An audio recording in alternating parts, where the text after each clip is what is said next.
வணக்கம் நண்பர்களே. வளைகுடா நாடுகளில் நடந்து வரக்கூடிய போர் சூழ்நிலையினால பெட்ரோல் மற்றும் டீசலுக்காக எந்த விதமான தட்டுப்பாடும் கிடையாது, விலையேற்றமும் கிடையாது என்று மத்திய அரசு அறிவிச்சிட்டாங்க. ஆனாலும் எல்பிஜி என்று சொல்லக்கூடிய லிக்விஃபைடு பெட்ரோலியம் கேஸ், அதாவது நம்ம வீட்டிலலாம் சாதாரணமாக சொல்றது கேஸ் சிலிண்டர் அப்படின்னு சொல்லுவோம். எரிபொருள், வீட்டு எரிபொருள். அதே மாதிரி கமர்ஷியல், அதாவது ரெஸ்டாரண்ட், ஹோட்டல்ஸ் அவங்களாமும் யூஸ் அதுக்கு மட்டும் மிகப்பெரிய தட்டுப்பாடு எதிர்பார்க்கப்படுகிறது. நல்லா கவனிங்க.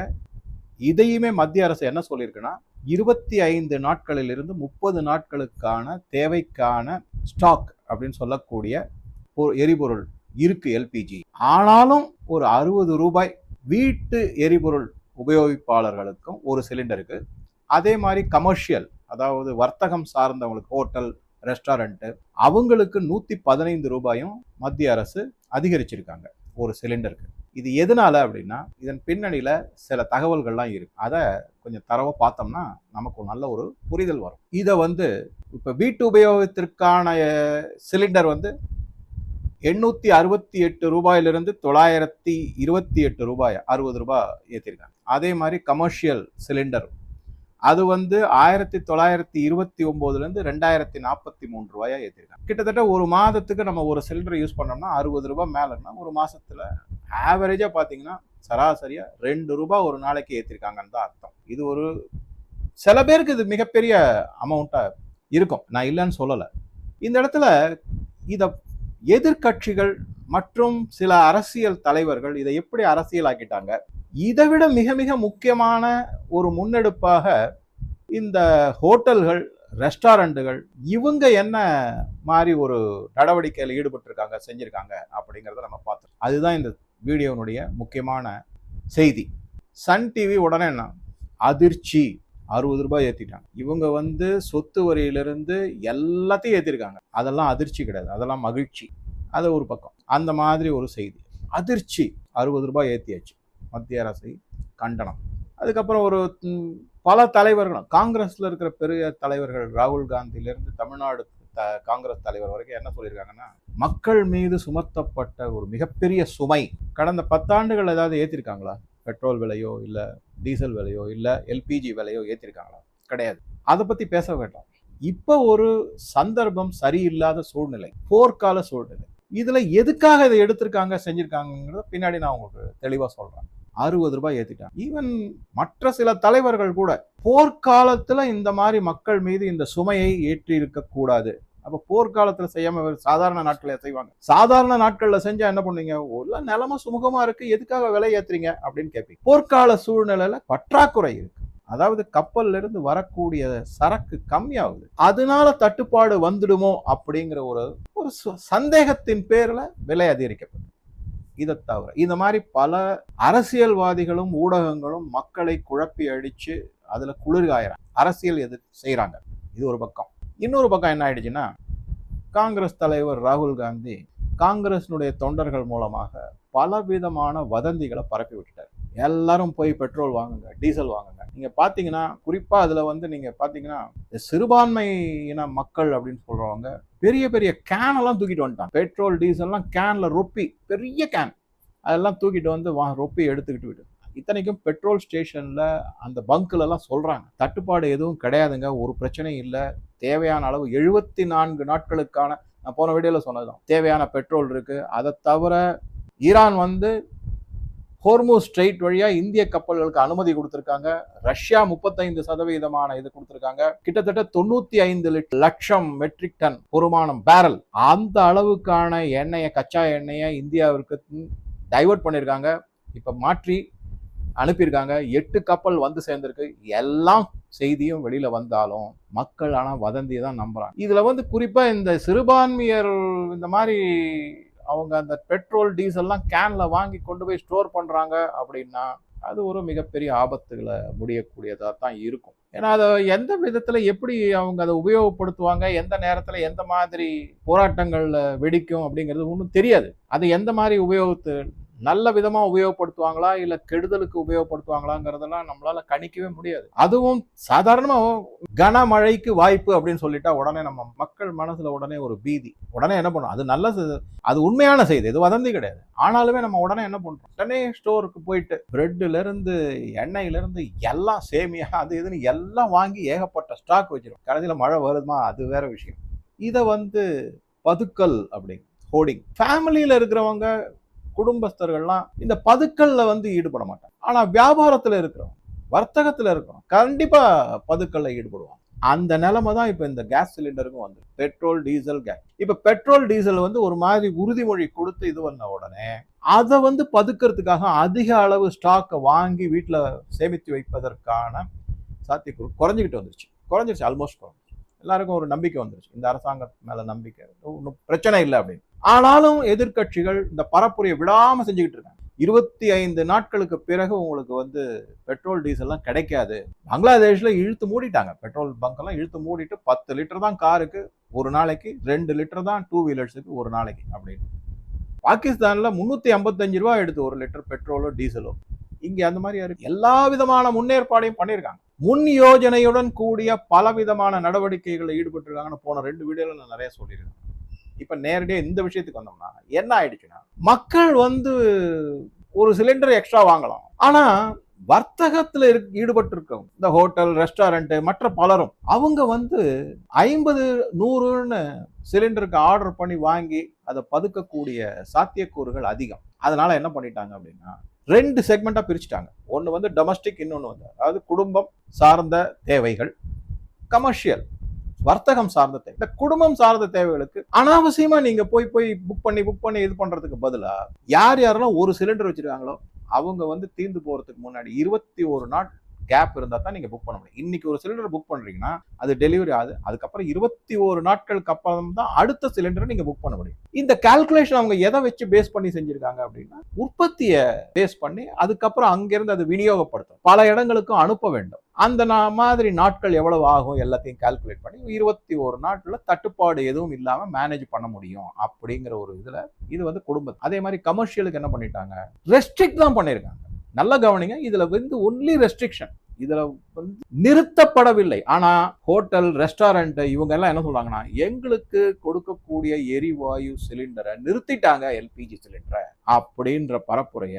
இதுக்கு பின்னாடி யார் இருக்காங்க அப்படிங்கிறது இனிமேதான் போக போக வரும். கண்டிப்பாக எதிர்கட்சிகள் இருக்கும். அதே மாதிரி யார்கிட்ட எல்லாம் குடும்பஸ்தர்கள் கிட்ட 2 சிலிண்டர் இருக்கோ அவங்களுக்கு 21 நாள் இல்ல 30 நாள். ஏன்னா உங்ககிட்ட 2 இருக்கு, ஒன்னு காலியான உடனே நீங்க புக் பண்றீங்க, 30 நாள் அடுத்த சிலிண்டரை நீங்க புக் பண்ணணும். அந்த மாதிரிதான் இது என்ன அப்படின்னா, இது கட்டுப்பாடு கிடையாது, ஒரு வழிமுறைப்படுத்துதல், நெறிப்படுத்துதல் அப்படின்னு பார்க்கணும்.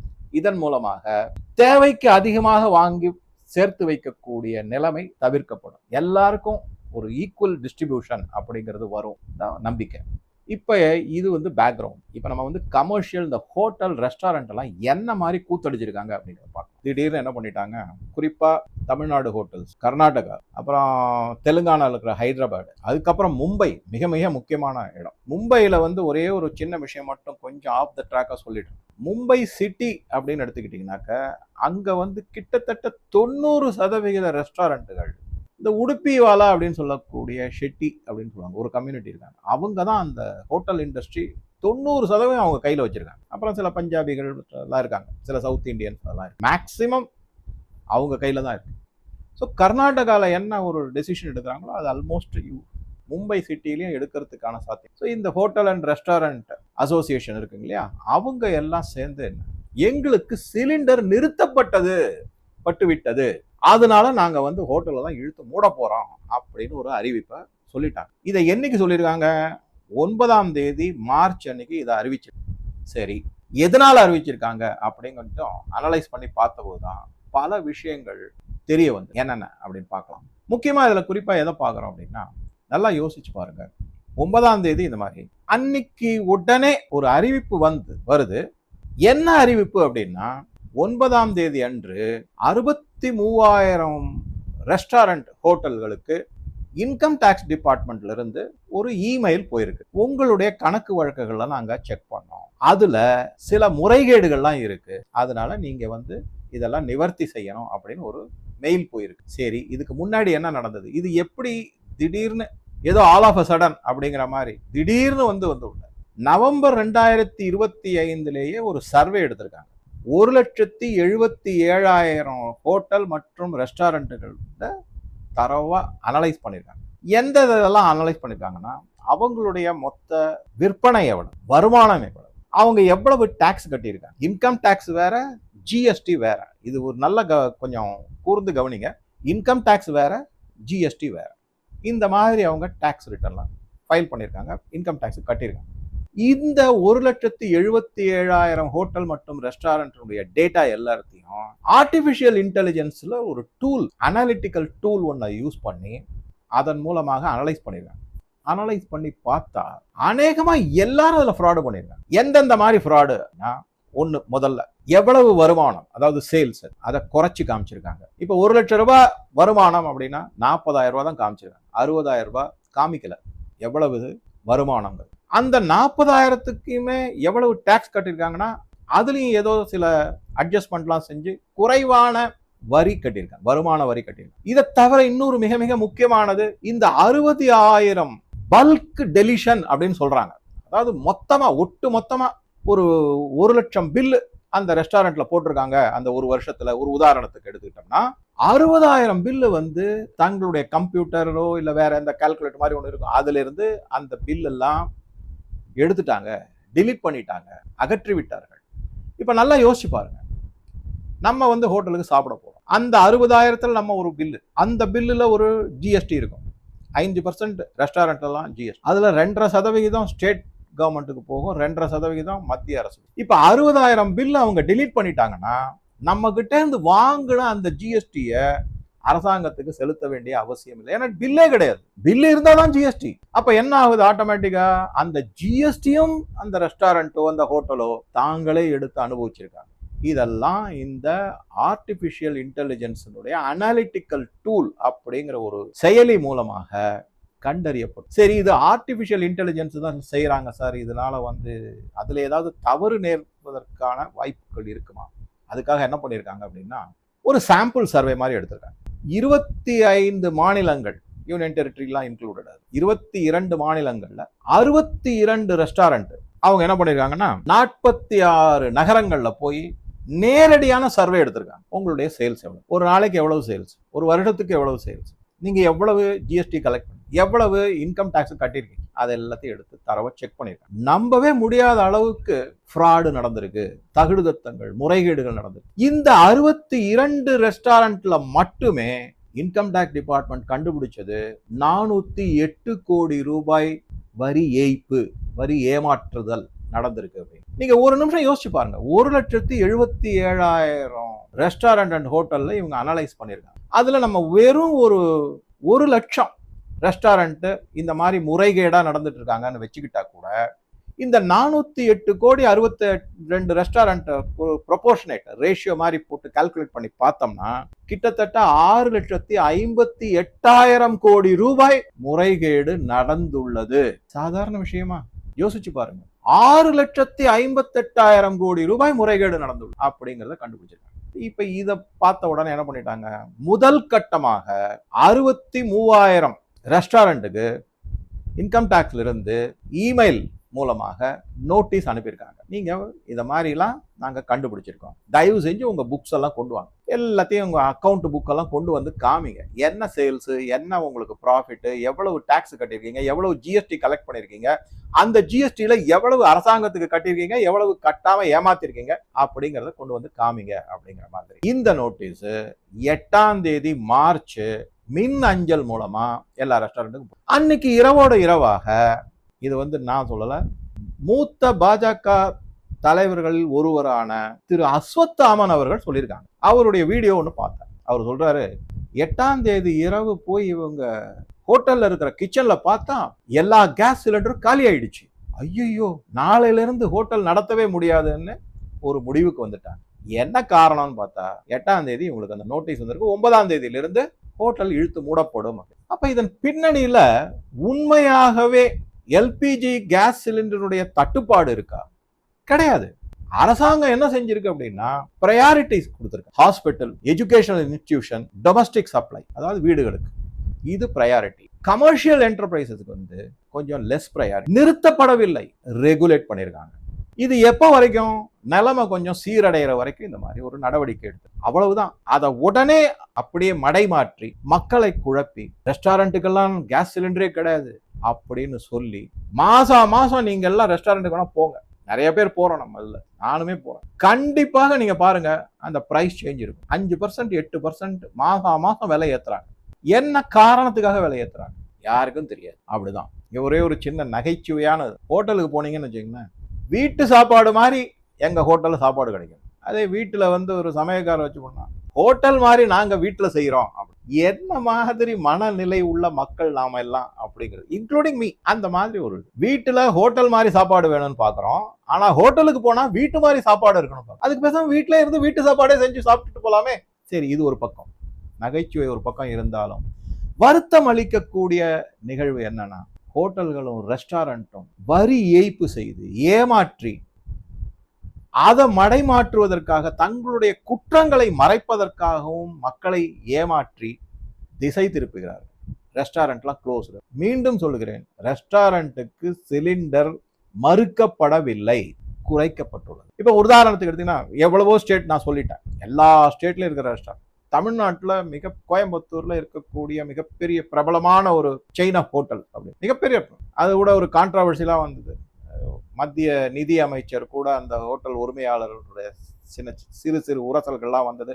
அதை ஊதி பெருசாக்கணும். கடைசியில பார்த்தா அது ஒண்ணுமே இல்லை, வேண்டுமென்றே திரித்து சொல்லப்பட்ட ஒரு பரப்புரை செய்யப்பட்ட மத்திய அரசின் பெயரை கெடுப்பதற்காக கையில் எடுக்கப்பட்ட உத்தி அப்படிங்கிறது தெரிஞ்சது. அவங்க என்ன பண்ணிருக்காங்கன்னா, நாங்க எங்க மெனுவை குறைச்சிட்டோம். எவ்வளவு ஐட்டம் இருக்கோ 100 ஐட்டம் இருக்கும். நீங்க பாருங்களேன், ஒரு ஹோட்டலுடைய பேரே 99 வெரைட்டி தோசா அப்படின்னு. 99 வெரைட்டி என்ன தோசை இருக்கு, ஒரே மாவு தான். அந்த மாதிரிலாம் அவங்க தங்களுடைய மெனுவை குறைச்சிட்டோம். சில விஷயங்கள்லாம் கிடைக்காது. அதே மாதிரி நேரம் காலத்தையும் நாங்க குறைச்சிட்டோம். இந்த மாதிரிலாம் பப்ளிக்ல பரப்புரை வரும்போது இது வேற ஒண்ணுமே கிடையாது. மத்திய அரசின் மேல ஒரு குற்ற உணர்ச்சியை மக்களிடையே உருவாக்குவதுதான் இதன் பின்னணியில் இருக்கக்கூடிய. ஹோட்டல்ல ஓனர்ஸ் வந்து நாங்க டாக்ஸ் கட்டாம முறைகேடாக எல்லாத்தையும் செஞ்சிருக்கோம், தகுடுதத்தம் பண்ணியிருக்கோம், ஏமாற்றி இருக்கோம், ஃப்ராடு பண்ணியிருக்கோங்கிறத மறைப்பதற்கு மக்களை மத்திய அரசு மேல ஒரு காழ்ப்புணர்ச்சியும் குற்றத்தையும் சாட்டுவதற்காக திசை திருப்புகிறார் அப்படிங்கிறோம். சரி, மத்திய அரசு என்ன சார் செய்யுது? இந்த மாதிரிலாம் ஏமாத்திட்டாங்களே, அவங்க ஏதாவது ஆக்ஷன் எடுக்கக்கூடாதா? அதுதான் நான் பல முறை சொன்னதுதான். இப்ப இருக்கிற பாரத பிரதமர் மோடியும் அவருடைய அரசும் எந்த வித கடுமையான நடவடிக்கையும் எடுக்க மாட்டேங்கிறாங்க. அது எனக்குமே வருத்தம் தான். ஆனா நான் கொஞ்சம் அந்த யோசிச்சு பார்க்கும்போது அவருடைய நிலைப்பாடு 100% சரி. அவர் என்ன நினைக்கிறாரு அப்படின்னா, மக்கள் தாங்களாக தான் திருந்தி வரணும். ஒண்ணு இல்லைங்க, இப்ப எல்லாருக்குமே தெரியும் போர் நடந்துகிட்டு இருக்கு, எரிபொருள் தட்டுப்பாடு இருக்கு, 60 ரூபாய் சிலிண்டருக்கு விலை ஏத்திட்டாங்க. மக்கள் உடனே மாறிட்டாங்களே, எல்லாரும் திட்ட ஆரம்பிச்சிட்டாங்க. மோடி அரசு பாரு, மக்களை அனாவசியமா சுமையை ஏத்திட்டாங்க. நல்ல அரசியல் தலைவர், அதுவும் பாஜக கூட இருக்கிறவங்களே இந்த மாதிரிலாம் பேசுறாங்க. இது மாதிரி செய்யக்கூடாது, தவறு. எதிர்கட்சிகள் செய்யறத புரிஞ்சுக்கலாம், கூட்டணி கட்சியில இருக்கிறவங்களே இந்த மாதிரி பேசுறாங்க. அதனாலதான் நான் திருப்பி சொல்றேன், மக்கள் அவர்களாக மனம் மாறி இந்த அரசை ஆதரிக்க வேண்டும். இந்த நாட்டுக்கு உண்மையாக நாட்டுப்பற்றோட இருக்கணும். நீங்க யோசிச்சு பாருங்க, இந்த மாதிரி கூப்பாடு போடுறவங்க எல்லாருமே பெரும்பான்மை இன மக்கள் தான். சிறுபான்மை இன மக்கள் யாருமே 60 ரூபாய்க்காக கூப்பாடு எல்லாம் போடுறதே கிடையாது. நீங்க நல்லா கவனிங்க. ஆனா அவங்க வேற மாதிரி உத்தியை கையில் எடுப்பாங்க. என்ன பண்ணுவாங்க, வேண்டுமென்று இது மாதிரி தட்டுப்பாடு வந்துருச்சுன்னு சொல்லிட்டு போய், நான் சொன்ன மாதிரி கேன்ல வாங்கிட்டு போய் எங்கேயாவது கொண்டு போய் பதுக்கி வைப்பாங்க. செயற்கையாக தட்டுப்பாட்டை இன்னும் அதிகப்படுத்துவாங்க. அந்த மாதிரி செயல்களில் ஈடுபடுவாங்களே தவிர 60 ரூபாய் ஏத்திட்டாரு மோடி, மிக மோசமான பிரதம மந்திரி அப்படின்னு அவங்க சொல்ல மாட்டாங்க. பெரும்பான்மையான மக்கள் தான் சொல்லிட்டு இருக்காங்க. சரி, இது ஒரு மத்திய அரசு என்ன செஞ்சு கடுமையான நடவடிக்கை எதுவும் செய்யல. அவங்க என்ன பண்ணிருக்காங்கன்னா, சக்ஷம் நட்ஜ் அப்படிங்கிற ஒரு ஸ்கீமை கொண்டு வந்திருக்காங்க. இந்த ஸ்கீம் படி அவங்க என்ன சொல்றாங்க அப்படின்னா, இதை பத்தி யாரு அறிக்கை வெளியிட்டு இருக்காங்க அப்படின்னா, வி ரஜிதா, இவங்க தான் இன்கம் டேக்ஸ் டிபார்ட்மெண்ட்டுடைய அபிஷியல் ஸ்போக்ஸ் பர்சன், செய்தி தொடர்பாளர் மாதிரி. அவரு சொல்லியிருக்காங்க எல்லா விஷயத்தையும். என்ன மாதிரி விஷயம் சொல்லியிருக்காங்க? முதல் பாயிண்ட், நாங்க உங்களுக்கு கைடன்ஸ் கொடுப்போம், அட்வைஸ் கொடுக்கும். எந்தெந்த மாதிரி முறைகேடுகள்லாம் செஞ்சுக்கங்கிறது கண்டுபிடிச்சு உங்களுடைய தவறுகளை திருத்திக் கொள்வதற்கான கைடன்ஸ் மற்றும் அட்வைஸ் நாங்கள் தரோம். ஃபர்ஸ்ட் பாயிண்ட் நல்லா பாருங்க. உங்களை உற்சாகப்படுத்துகிறோம், ஊக்குவிக்கிறோம். எதுக்கு? முறைகேடாக பதிவு செய்யப்பட்ட இன்கம் டாக்ஸ் ரிட்டர்ன் சொல்றோம்ல, அதை எல்லாத்தையும் மாற்றி உண்மையான எல்லாத்தையும் அக்கௌண்ட் எல்லாம் காமிங்க. அதை அவங்க என்ன சொல்றாங்கன்னா, அண்டர் செக்ஷன் 138(8)A அப்படிங்கிற செக்ஷன் படி நீங்க மீண்டும் இன்கம் டாக்ஸுக்கு உங்களுடைய தகவல்களை எல்லாத்தையும் கொடுத்து எவ்வளவு டாக்ஸோ அதை கட்டிடுங்க. உங்க மேல எந்த ஆக்ஷனும் ஒன்றும் இருக்காது, ஏதோ கொஞ்சம் ஃபைன் மாதிரி இருக்கும், அவ்வளவுதான். அந்த மாதிரி சொல்லியிருக்காங்க. எந்த விதமான கடுமையான நடவடிக்கையும் எடுக்கப்பட மாட்டாது அப்படின்னு. எல்லாரும் வாங்க, நேர்மையா இருங்க, நியாயமா இருங்க. இந்த நாட்டுக்கு தேவையான வளர்ச்சிகளுக்கு உதவக்கூடிய வரியை கட்டுங்க. அது இந்த மக்களுக்கு போய் சேரட்டும். அதே மாதிரி நீங்க ஏமாற்றிய ஜிஎஸ்டி எல்லாத்தையும் மக்கள்கிட்ட இருந்து வாங்கிட்டீங்க. அந்த ஜிஎஸ்டியை அதை கட்டாம நீங்க உங்க பாக்கெட்ல போட்டுக்கிட்டு அதை எல்லாமும் திருப்பி கட்டு. இந்த மாதிரி இருக்கிற ஒரு மக்களுடைய நலன் சார்ந்த அரசு எந்த விதமான கடுமையான நடவடிக்கை எடுக்க வேண்டாம். நல்ல மாதிரியாகவே positive thinking, positive approach, proactive not reactive, அந்த மாதிரி இருக்கிற அரசு ஏன் ஏமாத்திக்கிட்டே இருக்காங்க? இவங்களை இந்த மாதிரி ஏமாத்த வைக்கிறதுக்கு பின்புலத்துல யாராவது இருக்காங்களா? இவங்களை இந்த மாதிரி தூண்டி விடுறாங்களே, ஹோட்டல் ரெஸ்டாரண்ட் எல்லாத்தையும் இழுத்து மூடுங்கன்னு சொல்லி ஒரு நடவடிக்கை எடுக்க வைக்கிறாங்க. இவங்க பின்புலத்துல வேற யாராவது இருக்காங்களா? கண்டிப்பா இருப்பாங்க.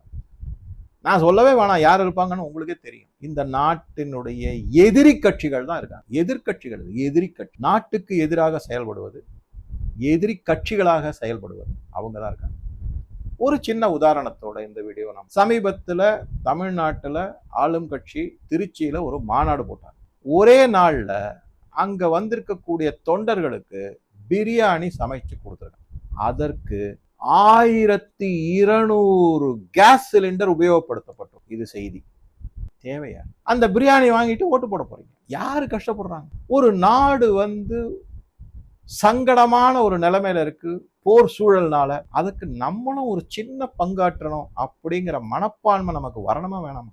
அந்த அளவுக்கு கூட நாட்டுப்பற்று இல்லாம தனி நபர் சுயநலம் தான் முக்கியமா? இதெல்லாம் பார்க்கும்போது தான் ரொம்ப வருத்தமா. அதனாலதான் இந்த வீடியோல பல விஷயங்கள் உங்களோட ஷேர் பண்ணியிருக்கேன். இந்த ஹோட்டல் ரெஸ்டாரண்ட்டினுடைய மூடுதல் பின்புலம் தெள்ள தெளிவா அவங்க செஞ்சிருக்கிற ஃப்ராடு, அதற்கு இன்கம் டாக்ஸ் டிபார்ட்மெண்ட் எடுத்திருக்கக்கூடிய அதுவும் ஒரு ஃப்ரெண்ட்லி ஆக்டிவிட்டி அப்படின்னு தான் நம்ம சொல்லணும். அதையே பிடிக்காம நாங்க ஏமாத்தத்தான் ஏமாத்துவோம் அப்படின்னு இருந்தா என்னதான் செய்யறது? உங்க கருத்துக்களை பதிவிடவும். நன்றி, வணக்கம்.